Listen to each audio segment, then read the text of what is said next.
الذين آمنوا وعملوا الصالحات كانت لهم جنات الفردوس نزلا خالدين فيها لا يبغون عنها حولا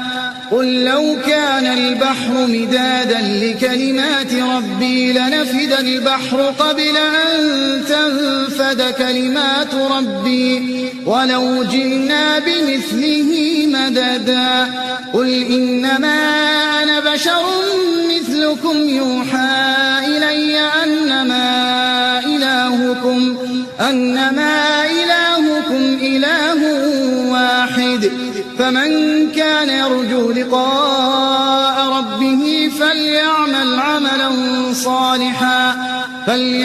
عملا صالحا ولا يشرك بعبادة ربه